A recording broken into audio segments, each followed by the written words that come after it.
Welcome to Charter Local Edition. I'm Brad Pomerance in Westchester. Today we are joined by Nancy Pearlman. She is a trustee with the Los Angeles Community College District. Very exciting news out of LACCD. None other than the Second Lady, Jill Biden, came to announce the LA College Promise. Tell us all about it. We are so excited to have the support of the Second Lady of the United States. And Dr. Biden introduced the College Promise, and our district is wholeheartedly in favor of this program. We want people to get an education. We want them to get the community college education. And it's not necessarily to get your AA degree, because community colleges are the first 2 years of the lower division and then move on to a university, but to get certificate programs, to get lifelong learning. But the College Promise, we want to provide free education. So let's talk about the specifics. What we know is that currently 73% of your students are part-time. And part of the reason behind that is they need to make money to pay for community college, which is still fairly It's affordable. less expensive than the universities. And it's the cheapest of the 50 states. But under the College Promise, graduating LAUSD high school students will get 1 year of community college free. And that's important too, that we want students to graduate from high school. Oh, right. We don't want them dropping out. Of course. So here's an extra incentive. But as you indicated, unfortunately, too many young people need to work.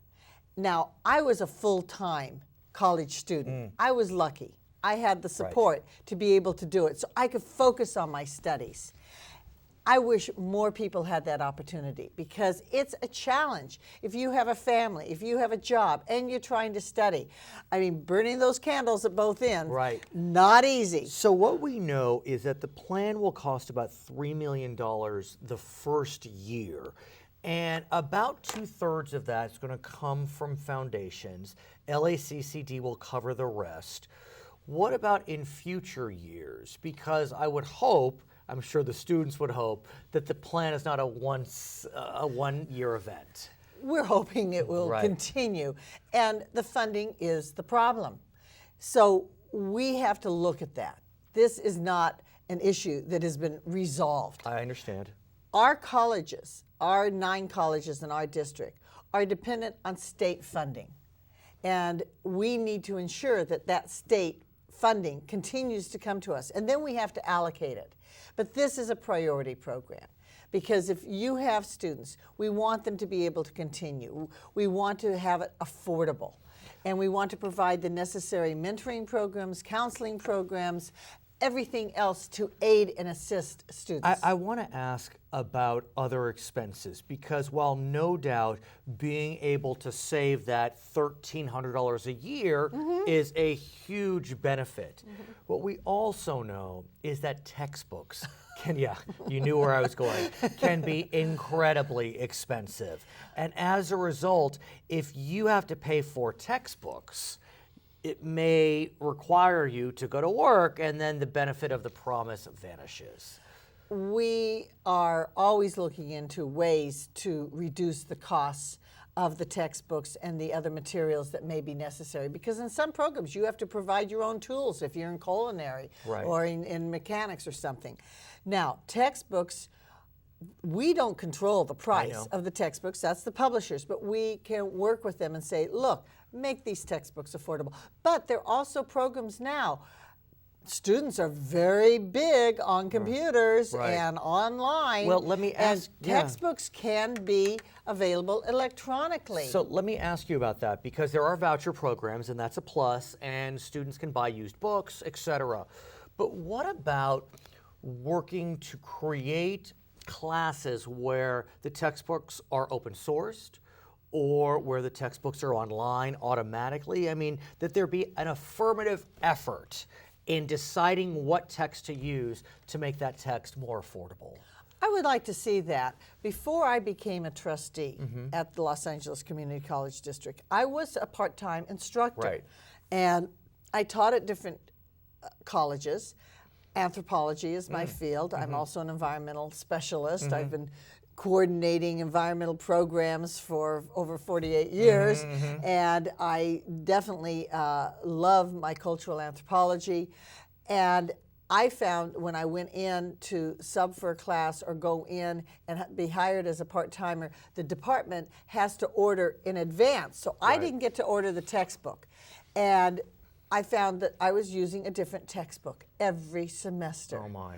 And that means the students couldn't buy a used textbook. So can the trustees in your official capacity work with the administration to either mandate or strongly suggest that there be an adoption of open source or cheaper textbooks? You brought up a very interesting issue that I don't think most people realize.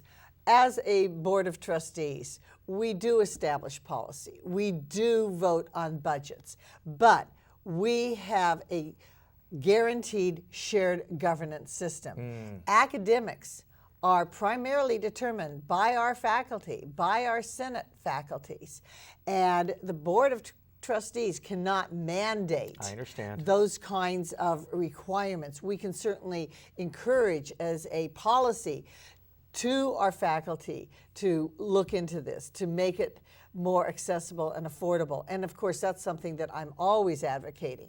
And it's a matter of collaboration between our faculty, our staff, our administrators, and the elected officials like myself. I want to speak about another exciting program that's been adopted. Well, we have a lot. You do, but one of them is a statewide program, and I know LACCD has jumped on board. It allows community colleges to offer community college classes on high school campuses. We definitely want to encourage concurrent education. It is possible, and a few students have done it, to be getting your high school diploma and at the same time your AA degree. But not all the classes are at the high schools. Course. The high school students are allowed to come onto our campuses and take regular college campus But this is a new classes. program that was passed last year. My question is, do you know, are there any high schools within the LACCD boundaries that have community college classes on their campus yet? Oh yes, we have been doing that for a long time. We just didn't publicize that. Oh, I hear you.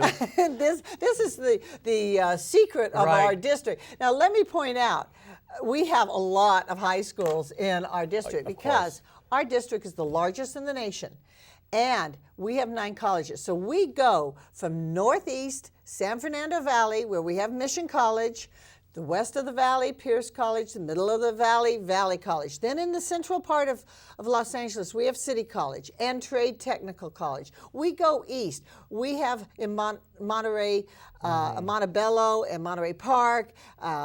We have the East LA College, and we have a satellite campus for them down in Southgate. But we go out into San Gabriel and Alhambra and those areas. Huge. Now let's go south. As we head towards South LA, we have Southwest College, and let's go even farther south, all the way down to Wilmington, to San Pedro, and we have Harbor College servicing the Palos Verdes and West Peninsula. LA College in the middle. And West LA is on the west, and that services Beverly Hills and Culver City and West LA. So I want you to come back and talk more about these programs, the exciting events that are occurring at your district. Her name is Nancy Pearlman. She is a trustee with the Los Angeles Community College District. I'm Brad Pomerance in Westchester, Charter Local Edition.